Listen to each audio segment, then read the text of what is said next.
ಅವನನ್ನ ನನ್ನ ಮಗ ಅಂತ ಹೇಳ್ಕೊಳ್ಳೋಕ್ಕೆ ನಾಚಿಕೆ ಆಗ್ತಿದೆ. ಅವನ ಮುಖ ನೋಡಕ್ಕೂ ನನಗೆ ಅಸಹ್ಯ ಆಗ್ತಿದೆ.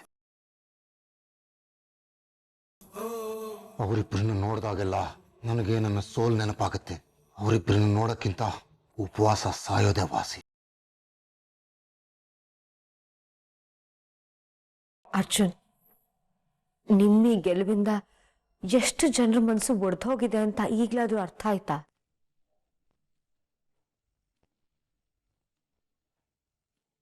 ಆದ್ರೂ ನೀವು ಒಂದ್ಸಲ ಯೋಚನೆ ಮಾಡಿ. ಅದಕ್ಕೆ ಇದರಲ್ಲಿ ಸೋಲು ಗೆಲುವು ಅನ್ನೋ ಮಾತು ಎಲ್ಲಿಂದ ಬರುತ್ತೆ ಹೇಳಿ? ಸಂಧ್ಯಾಗ್ ನ್ಯಾಯ ಕೊಡಿಸ್ಬೇಕು ಅಂತ ಶುರುವಾದ ಕೇಸ್ ಇದು. ಫೈನಲಿ ಸಂಧ್ಯಾಗ್ ನ್ಯಾಯ ಸಿಕ್ಕಿದೆ. ಅದಷ್ಟೇ ಅಲ್ವಾ ಇಂಪಾರ್ಟೆಂಟು? ನಿಜ ಗೊತ್ತಾದ್ಮೇಲೆ, ಶಕ್ತಿ ಪ್ರಸಾದ್ ಫ್ಯಾಮಿಲಿ ಬಂಡವಾಳ ಬಯಲಾದ್ಮೇಲಾದ್ರೂ ಡ್ಯಾಡ್ ಮತ್ತೆ ಭಾರ್ಗವಿ ಮಧ್ಯೆ ಇರೋ ಅಂತರ ಕಮ್ಮಿ ಆಗತ್ತೆ ಅಂತ ಅನ್ಕೊಂಡಿದ್ದೆ. ಆದ್ರೆ ಅವ್ರ ಮಧ್ಯೆ ಈಗ ದೊಡ್ಡ ಕದನನೇ ಸೃಷ್ಟಿಯಾಗಿದೆ. ಏನ್ ಮಾಡ್ಬೇಕಂತಾನೆ ಗೊತ್ತಾಗ್ತಿಲ್ಲ. ಅದಕ್ಕೆ ಈ ಮನೇಲಿ ನಿನ್ನ ಪರಿಸ್ಥಿತಿನ ನನಗಿಂತ ಚೆನ್ನಾಗಿ ಯಾರು ಅರ್ಥ ಮಾಡ್ಕೋತಾರೆ ಹೇಳು?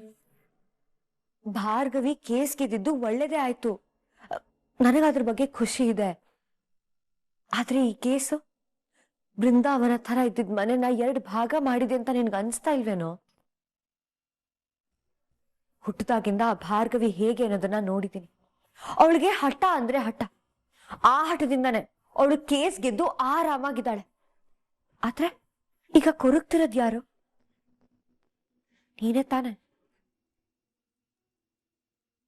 ಚಚೆ, ಹಾಗೇನಿಲ್ಲ. ಅದಕ್ಕೆ ಮನೇಲಿ ಜಗಳ ನಡೀತಿರೋದ್ರ ಬಗ್ಗೆ, ಡ್ಯಾಡ್ಗೆ ಹರ್ಟ್ ಆಗಿರೋದ್ರ ಬಗ್ಗೆ ಭಾರ್ಗವಿಗೂ ಬೇಜಾರಿದೆ.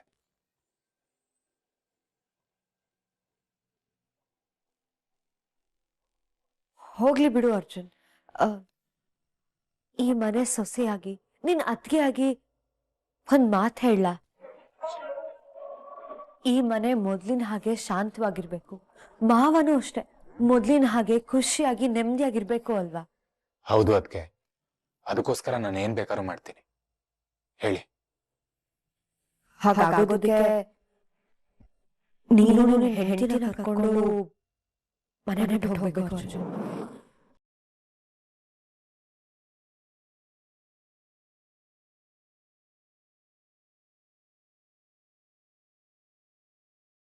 ಅದಕ್ಕೆ ಏನ್ ಹೇಳ್ತಿದ್ದೀರಾ? ಆದ್ರೆ ನೀವಿಬ್ರು ಪರ್ಮನೆಂಟ್ ಆಗಿ ಮನೆ ಬಿಟ್ಟು ಹೋಗಿ ಅಂತ ಹೇಳ್ತಾ ಇಲ್ಲ ಕಣೋ. ನೀನೇ ನೋಡ್ದಲ್ವಾ, ಮಾವ ಊಟ ತಿಂಡಿ ಬಿಟ್ಟು ಕೂತಿದ್ದಾರೆ. ಅತ್ತೆ ಚಿಕ್ಕತ್ತೆ ಎಲ್ರು ಭಾರ್ಗವಿ ಮೇಲೆ ಉರ್ದು ಬೀಳ್ತಿದ್ದಾರೆ. ಇಂಥ ಸಂದರ್ಭದಲ್ಲಿ ನೀವಿಬ್ರು ಆರಾಮಾಗಿ ಮಾವನ್ ಮುಂದೆ ಓಡಾಡ್ಕೊಂಡಿದ್ರೆ ಅವ್ರು ಸಮಾಧಾನವಾಗಿರ್ತಾರೇನೋ? ಜೊತೆಗೆ ಎಲ್ರು ಅವಳಿಗೆ ಚುಚ್ಚಿ ಚುಚ್ಚಿ ಮಾತಾಡ್ತಾರೆ. ಅವಳಿಗೂ ಪಾಪ ಹಿಂಸೆ ಆಗತ್ತೆ. ಅದು ಅಲ್ದೆ ನೀವ್ ಮಾವನ್ ಎದುರಿಗೆ ಇದ್ರೆ ಅವ್ರ ಕೋಪ ತಣಿದೆ ಅವ್ರ ದ್ವೇಷ ಇನ್ನೂ ಜಾಸ್ತಿ ಆಗತ್ತೆ. ಪಾಪ ನೀವಿಬ್ರು ಮದುವೆ ಆಗಿ ಬಂದಾಗಿಂದ ಒಂದಲ್ಲ ಒಂದ್ ಸಮಸ್ಯೆ ಎದುರು ಆಗ್ತಾನೆ ಇದೆ. ಎಲ್ಲ ಸರಿ ಹೋಯ್ತು ಅನ್ನೋಷ್ಟ್ರಲ್ಲಿ ಇನ್ನೊಂದೇನೋ ಹೊಸ ಮನಸ್ತಾಪ ಶುರುವಾಗ್ತಿದೆ. ಅದಕ್ಕೆ ನೀವ್ ಹೇಳಿದ್ ನಿಜ. ಅದಕ್ಕೆ ನಾನು ಈಗ್ಲೇ ಒಂದ್ ಮನೆ ತಗೋತೀನಿ. ನಾನೇನು ಅನ್ಕೊಂಡ್ ಹೇಳ್ತಿದ್ರೆ ನೀವು ಗಂಡ ಹೆಂಡತಿ ಜಾಲಿಯಾಗಿ ಬೇರೆ ಮನೇಲಿ ಇರೋದ್ರ ಬಗ್ಗೆ ಕನ್ಸ್ ಕಾಣ್ತಿದ್ದೀರಾ. ಅಯ್ಯೋ ಅರ್ಜುನ್, ನಾನ್ ಹಾಗೆ ಹೇಳಿಲ್ಲ. ಮತ್ತೆ ನೀನು ಭಾರ್ಗವಿ ಯಾಕೆ ಒಂದ್ ಸ್ವಲ್ಪ ದಿನದ ಮಟ್ಟಿಗೆ ನಮ್ಮ ಅಪ್ಪ ಅಮ್ಮನ ಮನೆಗೆ ಹೋಗಿ ಬರ್ಬಾರ್ದು?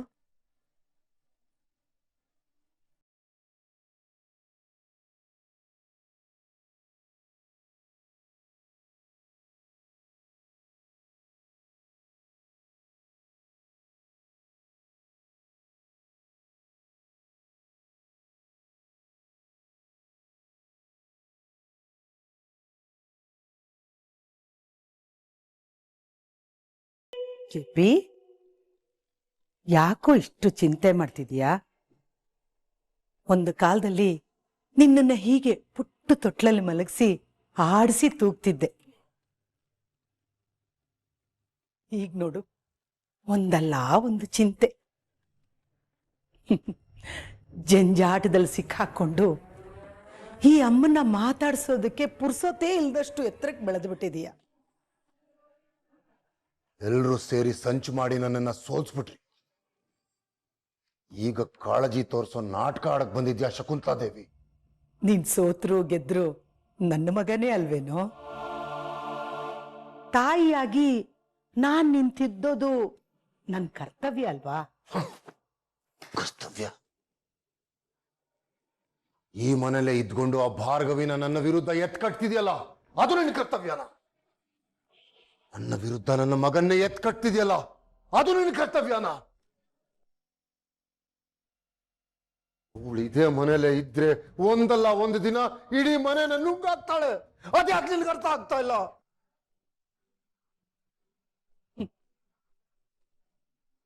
ಸಮಾಧಾನ ಜೆಪಿ, ಯಾಕೆ ಇಷ್ಟೊಂದು ಟೆನ್ಷನ್ ಆಗ್ತಿದೀಯಾ? ಭಾರ್ಗವಿ ನಿನಗೆ ಇಷ್ಟೊಂದು ಭಯ ಹುಟ್ಟಿಸಿದಳ? ಏನೋ ಒಂದು ಕೇಸ್ ಗೆದ್ರೆ ನಾನು ಯಾಕೆ ಭಯ ಪಡ್ಲಿ? ಅವಳ ಕೈಲಿ ಏನು ಮಾಡ್ಕೊಳಕ್ಕಾಗಲ್ಲ. ಅವಳ ಕೈಯಲ್ಲಿ ಏನಾಗುತ್ತೆ ಆಗಲ್ಲ ಅನ್ನೋದು ನಿನಗೆ ಚೆನ್ನಾಗಿ ಗೊತ್ತಿದೆ ಅಲ್ಲ ಜೆಪಿ? ಇಷ್ಟು ದಿನ ಎಲ್ರೂ ಹೆದರ್ಸ್ತಿದ್ದ ನಿನ್ನ ಕಣ್ಣಲ್ಲಿ ಇವತ್ತು ಹೊಸ ಭಯ ಕಾಣಿಸ್ತಿದೆ. ಜೆಪಿ, ಸರಿಯಾಗಿ ನಿನಗೆ ಯಾವ ಕಾರಣಕ್ಕೆ ಭಯ ಆಗ್ತಿದೆ ಅಂತ ನನಗೆ ಗೊತ್ತಾಗ್ತಿಲ್ಲ. ಭಾರ್ಗವಿ ಗೆಲುವು ಈ ಕೇಸಿಗೆ ಸೀಮಿತ ಆಗಲ್ಲ ಅಂತನಾ, ಅಥವಾ ಅವಳನ್ನ ಹೀಗೆ ಬಿಟ್ರೆ ಅವಳ ಅಪ್ಪನ ಮಾಡಿರೋ ಮೋಸಕ್ಕೆ ಸೇಡ್ ತೀರ್ಸ್ಕೊಳ್ತಾಳೆ ಅಂತನಾ, ಅಥವಾ ರವೀಂದ್ರನ ಕೋರ್ಟ್ ಕರ್ಕೊಂಬಂದ್ಬಿಟ್ಟು ನೀನು ಶಕ್ತಿ ಪ್ರಸಾದ್ ಮಾಡಿರೋ ಮೋಸನ ಆಚೆ ತೆಗಿತಾಳೆ ಅಂತನಾ?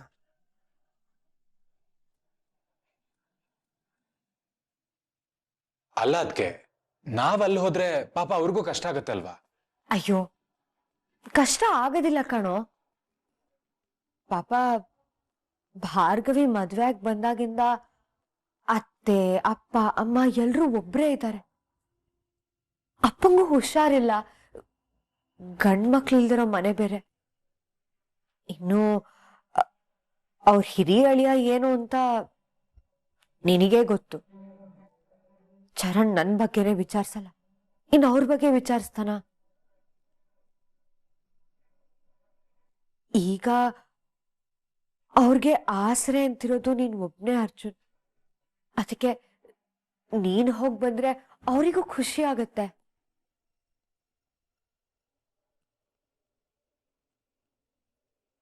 ಅಯ್ಯೋ, ನೀವೇನ್ ಹೋಗ್ಲೇಬೇಕು ಅಂತ ಇಲ್ಲ.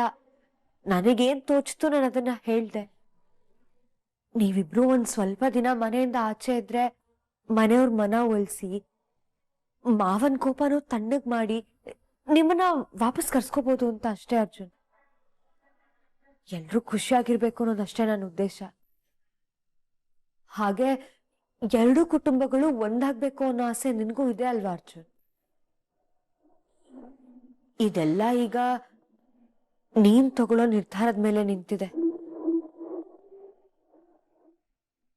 ಅದೇನು ನಿಜ ಅದಕ್ಕೆ. ಆದ್ರೆ ಡ್ಯಾಡ್ಗೆ ಮಾವನ್ ಕಂಡ್ರೆ ಅಷ್ಟಕ್ಕಷ್ಟೇ ಅಲ್ವಾ? ನಾನವ್ರ ಮನೆಗೆ ಹೋಗಿದ್ದೀನಿ ಅಂತ ಡ್ಯಾಡ್ ದ್ವೇಷ ಜಾಸ್ತಿ ಆದ್ರೆ? ನನಗ್ ಬೇಕಾಗಿರೋದು ಅದೇ ಅಲ್ವಾ ಅರ್ಜುನ್? ಅವ್ರಿಗೆ ಹಳೆ ದ್ವೇಷಕ್ಕಿಂತ ಈಗ ನಿನ್ಮೇಲಿರೋ ಕೋಪನೇ ಜಾಸ್ತಿ ಇದೆ. ನನಗೇನೋ ನೀವಿಬ್ರು ಅವ್ರ ಕಣ್ಮುಂದೆ ಸದ್ಯ ಕಾಣಿಸ್ಕೊಳ್ದೇ ಇರೋದೇ ಒಳ್ಳೇದು ಅಂತ ಅನ್ಸ್ತಾ ಇದೆ. ನೀವಿಬ್ರು ವಾಪಸ್ ಬರೋ ಅಷ್ಟರಲ್ಲಿ ಅವ್ರ ಕೋಪನ ತಣ್ಣಗ್ ಮಾಡೋ ಜವಾಬ್ದಾರಿ ನಂದು ಅರ್ಜುನ್. ಹೇಳೋದನ್ನೆಲ್ಲ ಹೇಳಿದ್ದೀನಿ, ಇನ್ನು ನಿರ್ಧಾರ ನಿಂದು.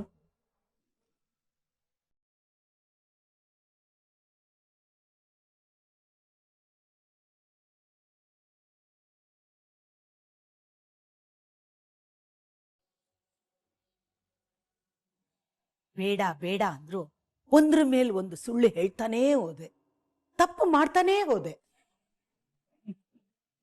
ಈಗ ನೋಡು, ಅದೇ ತಪ್ಪಿನ ಸುಳಿಯಲ್ಲಿ ನೀನ್ ಸಿಕ್ಕಾಕೊಂಡಿದೀಯ. ಮಾಡಿರೋ ಕರ್ಮದಿಂದ ತಪ್ಪಿಸ್ಕೊಳಕ್ ಆಗುತ್ತಾ ಜೆಪಿ? ಹೇಯ್, ಅತಿಯಾಗಿ ಯೋಚನೆ ಮಾಡ.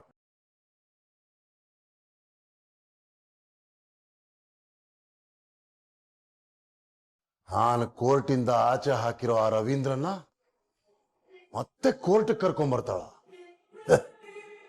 ಇಂಪಾಸಿಬಲ್.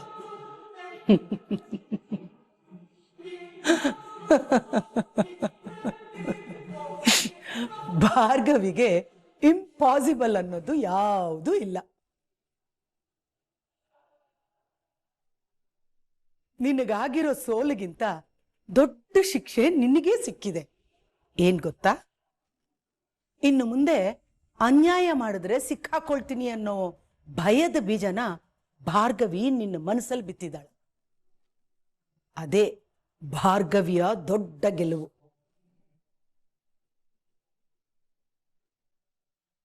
ಇವಾಗಾದ್ರೂ ತಿದ್ಕೋ ಜಿಪಿ. ಇವತ್ತು ಕೇವಲ ಒಬ್ಬ ಲಾಯರ್ ಆಗಿ ಸೋತಿದೀಯ, ನಾಳೆ ಒಬ್ಬ ಮನುಷ್ಯನಾಗಿ ಎಲ್ರ ಮುಂದೆ ಸೋತೋಗ್ತೀಯ. ಹಾಗಾಗ್ಬಾರ್ದಲ್ವಾ? ಎಲ್ಲಾ ತಾಯಂದ್ರಿಗೂ ತನ್ನ ಮಕ್ಕಳು ಸಜ್ಜನರಾಗಿ ಚೆನ್ನಾಗಿರ್ಬೇಕು ಅನ್ನೋ ಆಸೆ ಇರುತ್ತೆ. ಜಿಪಿ, ಅದೇ ಆಸೆಯಲ್ಲಿ ಕೇಳ್ತಿದ್ದೀನಿ ಕಣೋ. ಆದಷ್ಟು ಬೇಗ ಈ ದುಷ್ಟ್ರ ಸವಾಸ ಎಲ್ಲ ಬಿಟ್ಟು ನೀನ್ ತಿದ್ಕೊಳ್ಳೋ. ಸಾಕು ಜೆಪಿ, ಈಗಾಗ್ಲೇ ನೀನ್ ತುಂಬಾ ಕಿರ್ಚಾಡಿದೀಯ. ಅದರಿಂದ ಏನು ಪ್ರಯೋಜನ ಇಲ್ಲ. ನಿನ್ನನ್ನ ನೀನು ಸಮರ್ಥನೆ ಮಾಡ್ಕೊಳ್ಳೋದನ್ನ ಬಿಟ್ಟು ಶಾಂತವಾಗಿ ನಾನು ಹೇಳೋದ್ರ ಬಗ್ಗೆ ಯೋಚನೆ ಮಾಡು.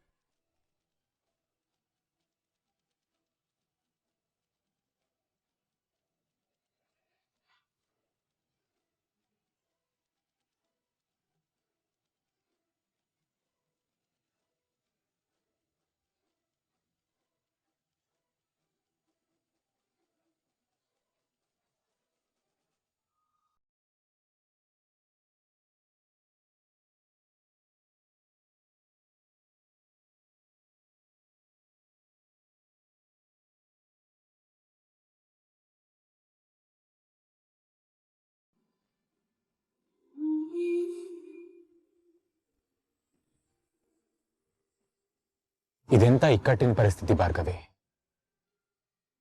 ಗೆದ್ರೂ ಖುಷಿ ಇಲ್ಲ, ಕೈಗೆಲ್ಲ ಸಿಕ್ಕಿದ್ರು ಮನ್ಸಿಗೆ ನೆಮ್ಮದಿ ಇಲ್ಲ. ಪಾರ್ಥ, ನಾನು ಈ ಮಡ್ಲಲ್ಲಿ ಒಂದೆರಡು ನಿಮಿಷ ಮಲಗ್ಬೋದಾ?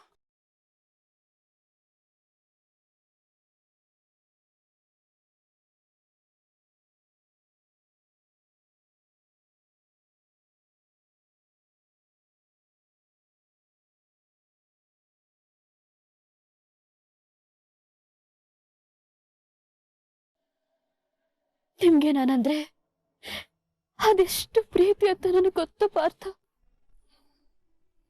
ಹಾಗೆ ನಾನೀಗೆ ನನ್ನ ಕೆಲಸ ಹೇಗೆ ಅನ್ನೋದು ನಿಮಗೆ ಗೊತ್ತು ಅಂತ ನನಗೆ ಗೊತ್ತು.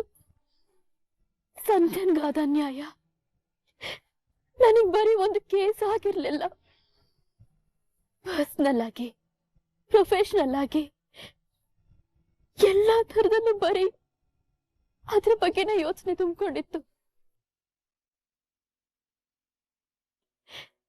ಕೊನೆಗೂ ನ್ಯಾಯ ಕೊಡ್ಸಿದ್ವಿ. ಆದ್ರೆ ಕೆಲವನ್ನ ಅರ್ಗಿಸ್ಕೊಳ್ಳೋ ಮೊದ್ಲೇ ಅದೇ ಗೆಲುವು ಈ ಮನೆಯವ್ರ ಮನ್ಸನ್ನ ಒಡೆದು ಹಾಕುತ್ತೆ ಅಂತ ನಾನು ಅನ್ಕೊಂಡಿರ್ಲಿಲ್ಲ ಪಾರ್ಥ. ನಾನು ಅನ್ಕೊಂಡಿರ್ಲಿಲ್ಲ.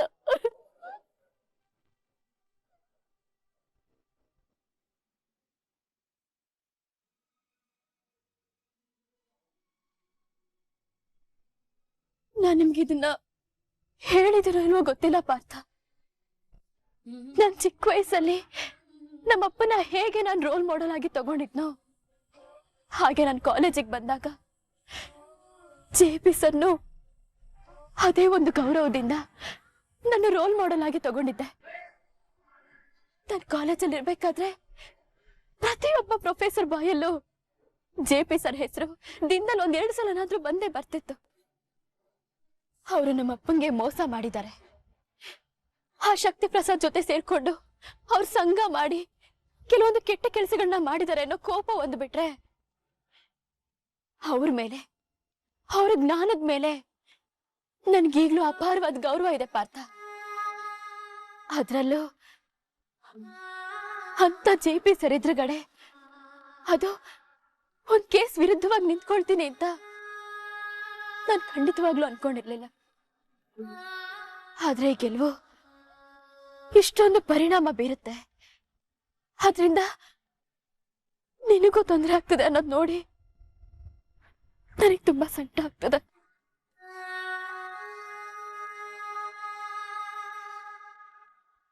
ನೋಡಿ ಭಾರ್ಗವಿ, ನೀವು ಯಾವ ತಪ್ಪನ್ನು ಮಾಡಿಲ್ಲ, ಯಾರಿಗೂ ಅವಮಾನನೂ ಮಾಡಿಲ್ಲ, ಅಗೌರವನೂ ತೋರಿಸಿಲ್ಲ. ಆದ್ರೆ ಏನ್ ಮಾಡೋದು, ಡ್ಯಾಡ್ ಅಷ್ಟು ದೊಡ್ಡ ಸ್ಥಾನದಲ್ಲಿರೋ ವ್ಯಕ್ತಿ, ಅಂತ ವ್ಯಕ್ತಿ ಎಡುವುದಾಗ ಪ್ರಪಂಚ ನಗೋದು ಸಹಜ ಅಲ್ವಾ? ಅದನ್ನ ನಿಮ್ ತಪ್ಪು ಅನ್ನಕ್ಕಾಗತ್ತ? ಡ್ಯಾಡ್ಗಿದು ಫಸ್ಟ್ ಸೋಲ್, ಅದಕ್ಕೆ ಸ್ವಲ್ಪ ಮನ್ಸಿಗೆ ಹಚ್ಕೊಂಡಿದಾರಷ್ಟೇ. ಅದೇನೇ ಆಗಿದ್ರು ಆ ವಿಷಯಗಳನ್ನ ಕೋರ್ಟ್ನಲ್ಲೇ ಬಿಟ್ಟು ಮನೇಲಿ ನಿನ್ ತಂದೆ ಆಗಿರ್ತಾರೆ ಅಂತ ನಾನು ಅನ್ಕೊಂಡಿದ್ದೆ. ಕೇಸ್ ಮುಗಿದ್ಮೇಲೆ ಆ ಕೇಸ್ನ ಎಳ್ದಾಡಲ್ಲ ಅಂತ ಅನ್ಕೊಂಡಿದ್ದೆ. ಲಾಯರ್ ಆಗಿ ನಮ್ ಬೆಂತಟ್ಟಿಯವರು ಪ್ರೋತ್ಸಾಹ ಮಾಡದೇ ಇದ್ರು ಪರವಾಗಿಲ್ಲ, ಆದ್ರೆ ಮನೇಲಿ ನಿಮ್ಮ ತಂದೆಯಾಗಿ ನಮ್ಗೆ ಆಶೀರ್ವಾದ ಮಾಡಿದ್ರು ಅಷ್ಟೇ ಸಾಕಿತ್ತು.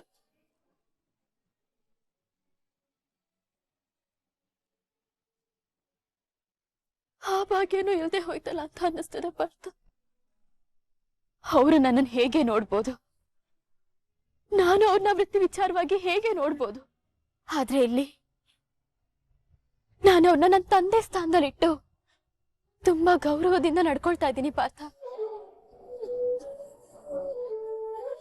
ಗೊತ್ತು ಭಾರ್ಗವಿ, ಅವರೇ ಹುಡುಕಿದ್ರು ನಿಮ್ಮಷ್ಟು ಒಳ್ಳೆ ಸೊಸೆ ಸಿಗ್ತಿರ್ಲಿಲ್ಲ ಅವ್ರಿಗೆ. ಅದ್ಯಾರೇ ಸಿಕ್ಕಿದ್ರು ನನ್ನ ಮನ್ಸಲ್ಲಿ ನಿಮ್ ಸ್ಥಾನ ತುಂಬಿಸೋಕ್ ಸಾಧ್ಯನೇ ಇಲ್ಲ.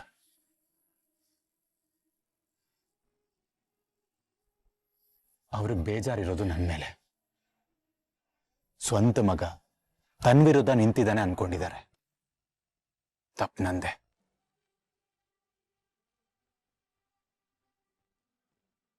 ಇಲ್ಲ ಅರ್ಜುನ್, ಇದಕ್ಕೆಲ್ಲ ಕಾರಣ ನಾನು ಸುಮ್ಮನೆ ನೀವ್ ಹೇಳ್ದಾಗ ಲಾ ಪ್ರಾಕ್ಟೀಸ್ನ ಬಿಟ್ಬಿಡ್ಬೇಕಾಗಿತ್ತು.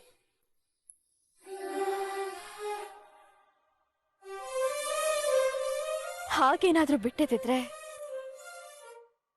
ನನ್ನ ಉಸಿರು ನಿಂತು ಹೋಗ್ತಿತ್ತು.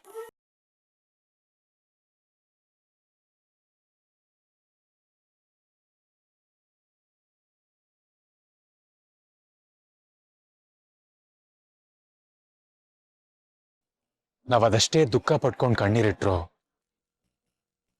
ಅವ್ರ ಕೋಪ ತಣಿಯಲ್ಲ ಭಾರ್ಗವಿ. ಅವ್ರ ಕೋಪ ತಣಿಯೋವರೆಗೂ ನಾವು ದೂರ ಇರೋಣವಾ?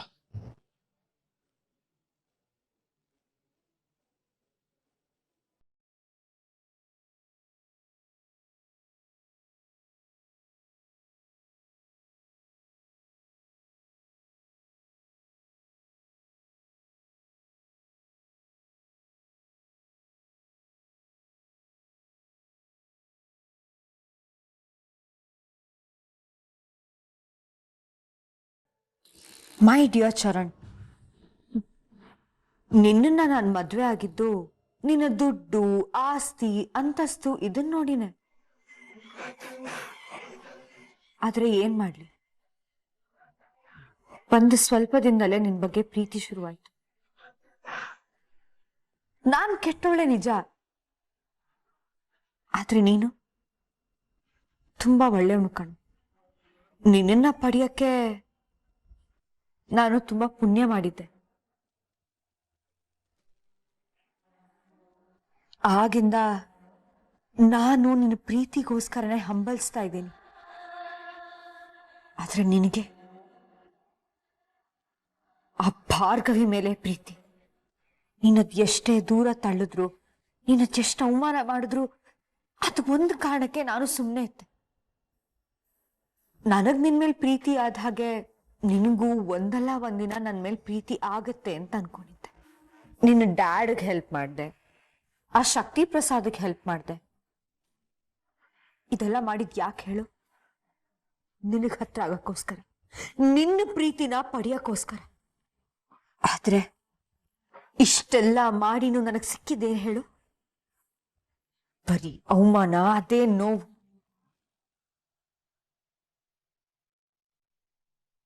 ಏನು ದೂರನಾ? ಏನ್ ಮಾತಾಡ್ತಿದ್ದೀರಾ ಪಾರ್ಥ? ನಾವ್ ಮನೆಯಲ್ಲೆಲ್ಲ ಬಿಟ್ಟು ಇನ್ನೆಲ್ಲಿಗೆ ಹೋಗಕ್ ಸಾಧ್ಯ? ನಿಮ್ಮನೆಗೆ. ನಮ್ಮನೆಗ? ಯಾಕೆ, ನಿಮಗಿಷ್ಟ ಇಲ್ವಾ? ಇಷ್ಟು ಪ್ರಶ್ನೆ ಅಲ್ಲ ಪಾರ್ಥ. ನಾವಿಬ್ರು ನಮ್ಮನೆಗ್ ಹೋದ್ರೆ ಮಾವ ಏನ್ ಅನ್ಕೊಳ್ಳಲ್ಲ ಹೇಳಿ? ನೋಡಿ ಭಾರ್ಗವಿ, ನಾವ್ ಇಲ್ಲೇ ಇದ್ರು, ಸೈಲೆಂಟ್ ಆಗಿದ್ರು, ಡ್ಯಾಡ್ಗೆ ಅದು ಅವಮಾನ ಮಾಡಿದ ಹಾಗೆ ಅನ್ಸುತ್ತೆ. ಅದಕ್ಕಿಂತ ನಾವು ದೂರ ನಿಮ್ಮನೇಲಿರೋದೇ ವಾಸಿ. ಸ್ವಲ್ಪ ದಿನ ಅಷ್ಟೇ. ಎರಡೂ ಮನೆ ಒಂದಾಗಕ್ಕೆ ಇದೊಂದು ಒಳ್ಳೆ ಅವಕಾಶ. ಎಲ್ರಿಗೂ ಸಮಾಧಾನ ಆಗಕ್ಕೆ ನಾವೀ ನಿರ್ಧಾರ ತಗೊಳ್ಳೇಬೇಕು.